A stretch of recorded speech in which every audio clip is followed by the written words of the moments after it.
Hello everyone and welcome to the Week 11 edition of Instant Replay, where I give you my take on the most controversial calls of the weekend. I'm Simon Borg. It was a week where we saw a handful of disallowed goals around MLS, and we started Gillette Stadium, where Toronto thought they had their second goal in the 55th minute. But on the freeze frame you see here that assistant Scott Kaczmarek got it right. Luke Moore was offside at the moment Michael Bradley fired his shot on goal. Chicago Fire DP Sean Maloney scored a goal in the 7th minute of his team's match at Yankee Stadium. But hold the celebrations. A flag went up for offside here too, but this was a lot tighter. Was Maloney in line with New York City FC's Jason Hernandez, the number 21? No way we can judge from the TV angle we have, so we'll give the benefit of the doubt to assistant Jeff Mushing. Another big moment in this one came in the 26th minute when we had the old double whammy, red card and penalty kick, both against NYCFC. It's RJ Allen on Chicago's David Accam in the box. Now, I'm not sure Allen touches the ball, but I also think there's not that much contact with Accam either. But from the vantage point of referee Ted Uncle, who's trailing the play, I can see how that looked like a foul and a penalty to him. And it looked like a penalty to me in real time, but with the benefit of the replays, my take is that was probably a harsh call. 10-man NYCFC would go on to equalize the match anyway, and it started with this goal in first half stoppage time. But scorer Mehdi Bellucci also wanted punishment for Adailton for what he thought was a cheap shot after the goal. Yeah, Adailton does stick his left leg in there. If anything, it was probably worth a yellow. Uncle did show a yellow to New York's Jason Hernandez for this tackle in the 51st minute, but I think it probably deserved red for endangering the safety of David Accam. That's a tackle that makes me cringe every time I watch it. To Stade Saputo, where Montreal just poured it on Real Salt Lake. And there was a penalty mixed in here too. It came in the 42nd minute as Elias Vasquez pulls down the Impact's Dominic Oduro in the box. Literally. No doubt about that one. Referee Edvin Jurasevich points to the spot, but Ignacio Piatti can't capitalize. Montreal were cruising in this one, which makes it all the more surprising that fullback Eric Miller decides to go in like this on RSL youngster Sebastian Saucedo. He gets a yellow, but in my book, that's a red for endangering the safety. Look how high that leg is. Some wanted a red on Red Bulls midfielder Sasha Kleshin for endangering the safety of Victor Ulloa with this studs-up challenge. I thought this was really similar to the Richie Marquez play from last weekend, which earned the Union defender a red card in Vancouver. I thought that was a good red, and in comparison, I feel Kleshin's was even more dangerous. So I agree with Jake Brabham on Twitter here. I would have gone red, but Kleshin gets by with a yellow from referee Ricardo Salazar.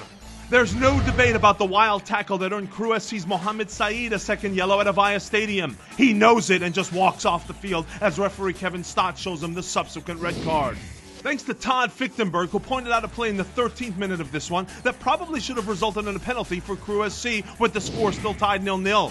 You see, Ethan Finley simply goes straight up for the header, but San Jose's Sananayasi, who doesn't even bother jumping, runs right into him. Stott says play on, but I thought that was a foul and a penalty, and so does Finley.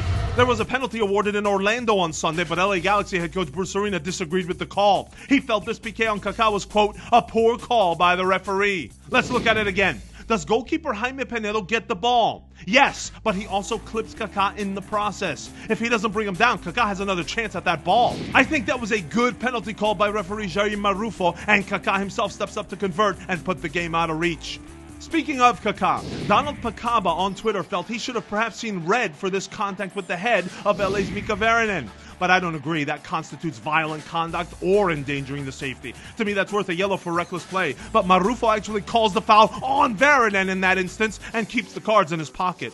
The other match on Sunday saw Philadelphia beating DC on a dramatic Zach Pfeffer goal, but they also scored in the 17th minute, except that referee Alan Kelly called it off for a handball by Connor Casey. The Union forward definitely has his arm extended a bit, but on the replays it's a tough call to make. I'm not sure it touches his arm at all. It looks to me like the ball hits his side. DC United also scored a goal that was waved off in this one. It happened in the 65th minute, and DC coach Ben Olsen felt it was, quote, a legitimate goal. When we watched the replay, Kelly was probably calling for a push on Philly's Maurice Adu by either Marcus Halsti or Chris Pontius at the end of the play. Parker George hits us up on Twitter to tell us that he felt Ethan White's tackle on Michael Farfan in the 78th minute should have been punished with a red card, but I think the yellow he got from Kelly was the right call. It's a fair challenge, but it's late and does not endanger the safety.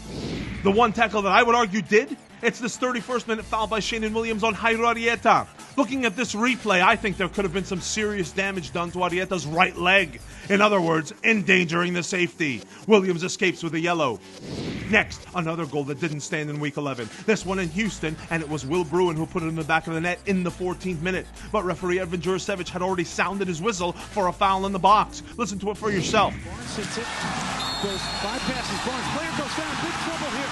So it's gotta be... Now, I know what you're thinking. Should have been a penalty, right? Wrong! You'll notice the clash between Fernando Adi and David Horst happens right before the free kick comes in.